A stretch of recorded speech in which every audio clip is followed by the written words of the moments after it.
Right, so we've got the gearbox out of the car. This one's from an Astra VXR. First process is going to be strip it down, so all the casings off, all the components out, straight in hot wash. As you see, there's quite a bit of clutch dust all through here. All that will get washed out. We'll be replacing the release bearings, have a new clutch, new drive shaft seals, and all the other seals around the gearbox. So we'll get started.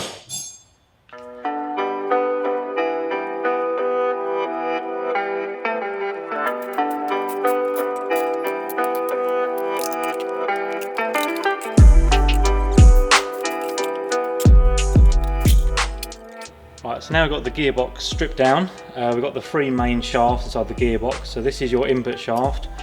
This is where the clutch sits and can be used for engage or disengage and drive on there. So that's just splines where your clutch will sit.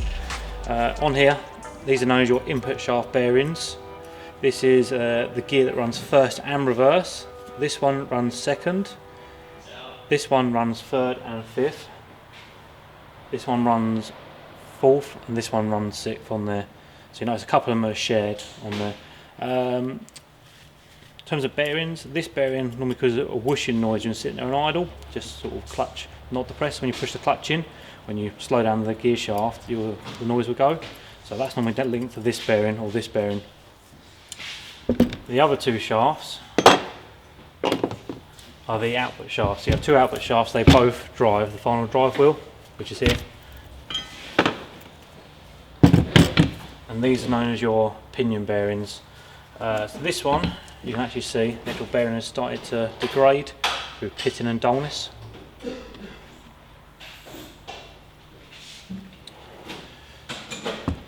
This is your top shaft, so this one runs reverse, third and fourth. This one's the bottom shaft, which runs first, second, fifth, sixth. And again, this tip gear bearing has started to give up the ghost, as you can see. You can probably even hear that. In fact, that would probably spin off if we give it a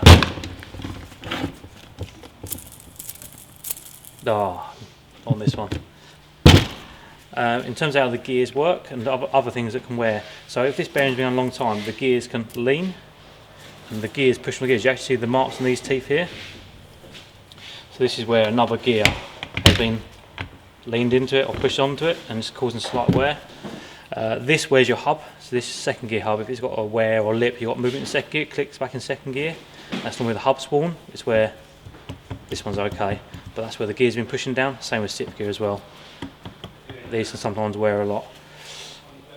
In terms of how the gears work, so these are your selector forks. So your turret comes down.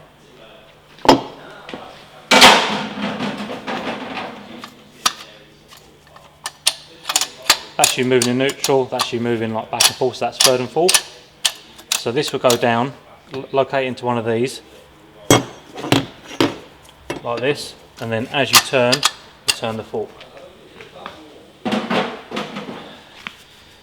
So this is where your synchros come in. So these are single ring synchros, these are triple ring synchros, which is designed like this. So a triple ring literally just means there's 3 synchros in the part of the synchro ring. And this is a single ring synchro, literally just a single ring with a synchro mesh material on there. So how it works, the synchros to slow down the gear. So the gear is spinning like this. So you're locked into 5th gear, spinning away. As you come up here, it starts to apply the brake as you put pressure on that synchro. And these teeth here then line up. So if you change too fast or your synchros are gone, they won't do the job of slowing down the gear to the correct speed, and therefore you get the crunching on there. And which is another thing that happens on the VXR models. The teeth on here, well, these ones are actually okay. The teeth on here wear, so where there should be a nice point, they start burring over. Normally if you enthusiastic gear changes, fast shifting, people wrench it sort of first to second, so it's second gear that's known for going on the VXRs and other models, and third and fourth. So we actually offer a new second gear and hub to fix the second gear issue if you're crunching or having a not very nice smooth change. And for the third and fourth, we offer a new 4th gear, 3rd gear, hub and synchros, always part of the kit. So this car's come in with obviously the movement in the gear stick and give some winding issues there. We're now going to change all these bearings, clean up everything. All the forks are going through the hot wash, all the casings are going to go through the hot wash, they're just going to go through a pre-wash now. This customer has opted for a Gen2 upgrade, which I'm going to show the difference in the bearing sizes. So this is the Generation 1 casing, easily identifiable. It's got a drain or level bung on the side there, and you can see the webbings and the design there. The Generation 2 has like an all gallery feed up here. You can see just visually much larger bearings, which I'm going to show you in a second. It's also got an oil catch to drain in here and a feed gallery to run into the 6th gear better, where you see this does not have this design.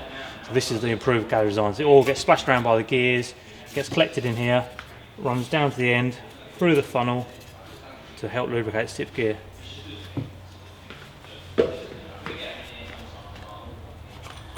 In comparison to the actual bearings we're using, so these are genuine GM bearings, but they are actually SNRs for the top ones. You can see the difference in there. And this is obviously one of the biggest things you can help this gearbox. So not only are they bigger, they're taller and have a much greater surface area on there.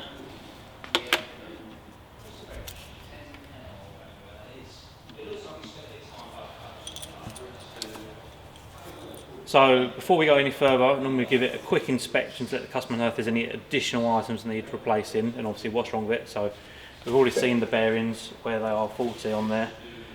So normally we'd say we'd check the common one, so 2nd gear, 3rd and 4th gear, make sure they're all okay. Again, just ensure that all the gears are selected without any issues, and obviously speak to the customer if they have any other issues. Normally anything else we picked up on a pre-test drive before we take it apart on there. So now is a procedure of changing all the bearings, so all these 6 gear set bearings on there. We'll get them all changed, and then we're going to do the Gen2's retrofit. So we're the proper genuine tools doing the correct shim, following the GM method on there. So we're going to get that done. Casings go through the hot wash, bearings in, all comes back together, then it starts getting built up, which we'll show in the video on there. This customer's also opted for a limited slip diff, so he's gone for the 3J VTB. Great upgrade, and our stage 1 clutch on his VXR on there. So we'll get cracking.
Right, so we carried out the gearbox repair. We've changed all the bearings, now got the Gen2 bearings on, so we're getting ready for setting them up for the preloading. So the casing's been through the hot wash, so it's all nice and clean excuse me. Casing's all nice and clean internally in there. All the bearings are on. We'll quickly show you the old bearings now. We've actually got them off, probably a little bit easier to see. You'll see all the pitting and the dullness in the bearing race here. See that okay?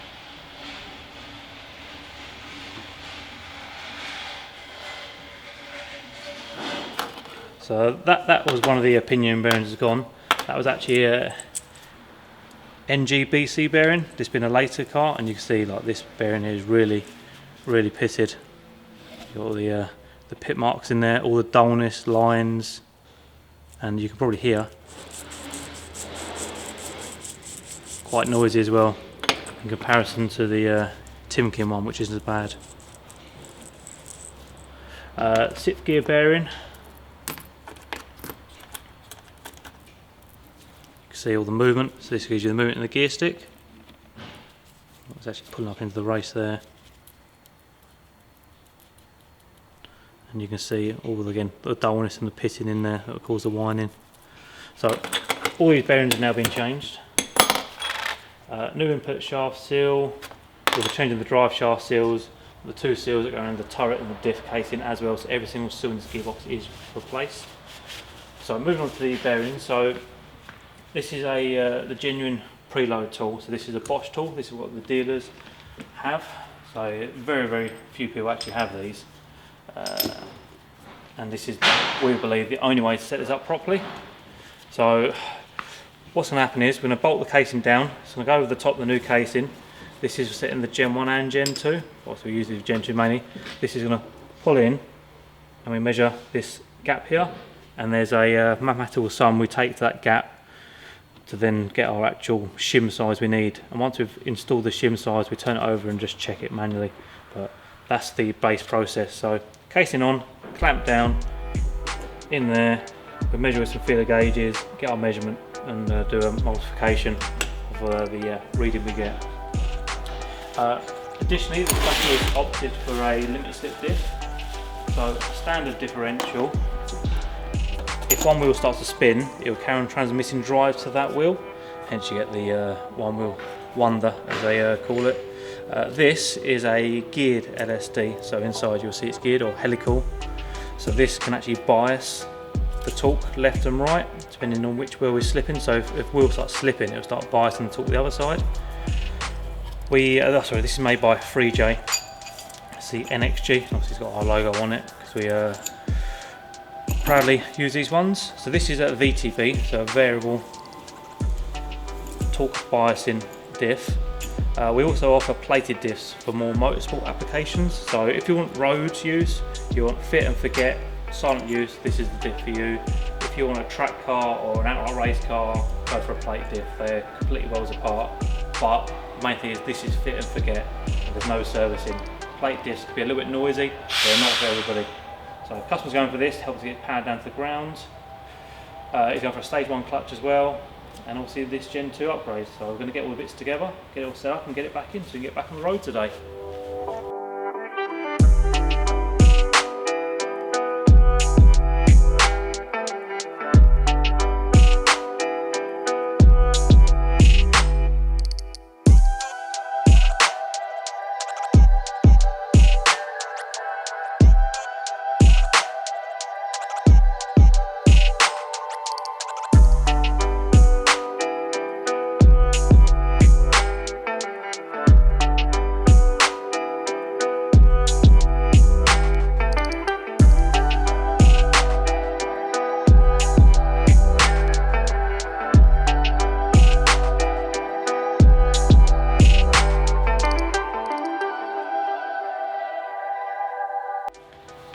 Right, so that's the Gen 2 upgrade on this M32 gearbox all done.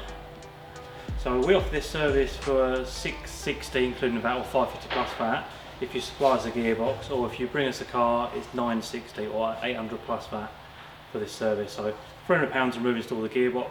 We also do a normal repair service, so not including the upgrade, but you can do drive in, drive out, same day, takes about 3 to 4 hours, where we just change all the bearings inside the gearbox and keep the Gen 1 casing. So for those who who don't want to have the extra expense doing the Gen 2, don't have the gearbox taken out fully and want a quicker turnaround.